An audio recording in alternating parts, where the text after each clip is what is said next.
जय श्री कृष्ण चैतन्य प्रभु नित्यानंद श्री अद्वैत गदाधर श्री वासुदेव गौर भक्त वृंद। हरे कृष्ण कृष्ण कृष्ण हरे हरे, हरे राम राम राम हरे हरे। हरे कृष्णा प्रभु हरे कृष्ण। आज निर्जला एकादशी है।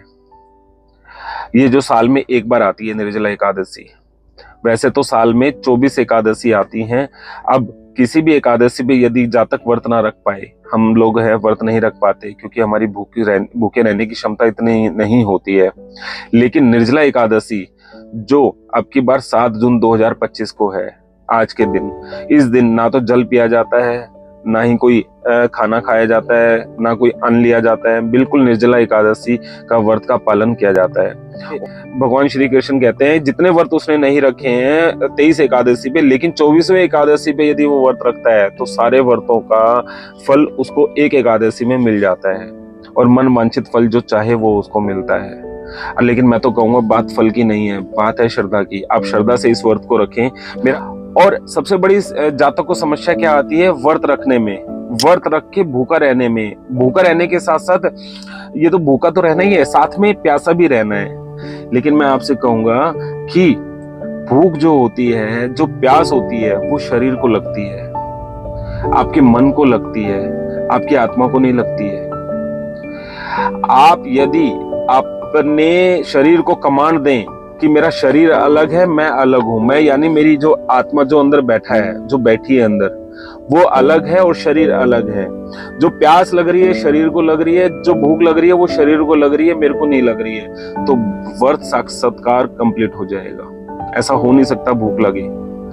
आप बस जिस दिन व्रत शुरू होता है, कोई भी व्रत, ये तो निर्जला एकादशी का व्रत है, लेकिन आप वैसे भी कोई जातक कोई सोमवार मंगलवार किसी भी कहीं किसी भी देवता का व्रत रखते हैं तो उन सबको समस्या आती है इस व्रत, किसी भी व्रत को रखने में भूख लगती है। व्रत वाले दिन खासकर भूख लगती है, खाना खाने का मन करता है, प्यास, सारा दिन भजन करने के उसमें ना मन टिका रहता है खाने के ऊपर कि कब खाना खाए कब खाना खाए। लेकिन व्रत रखने का तात्पर्य क्या होता है, व्रत रखने का पर्पस क्या है?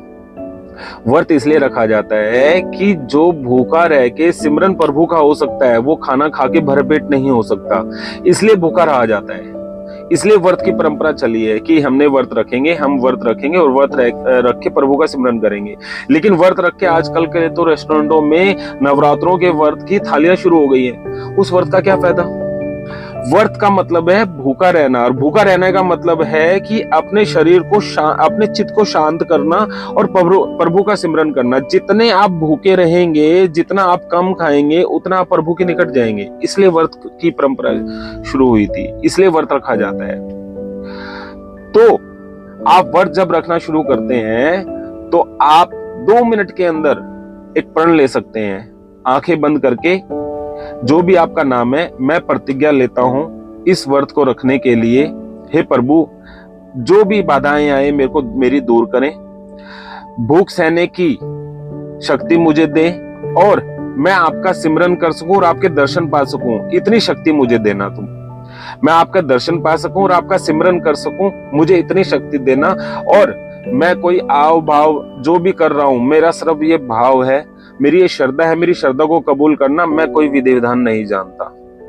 बस आप 2 मिनट तहे दिल से संकल्प ये ले लेंगे तो मैं आपको श्योरिटी देता हूं कि प्रॉपरली आप व्रत को रख पाएंगे। आपको भूख महसूस नहीं होगी और आपका प्रभु का सिमरन भी आप कर सकेंगे, और जो कि कारगर होगा आपके आध्यात्मिक गति के लिए, आपकी आध्यात्मिक प्रगति के लिए।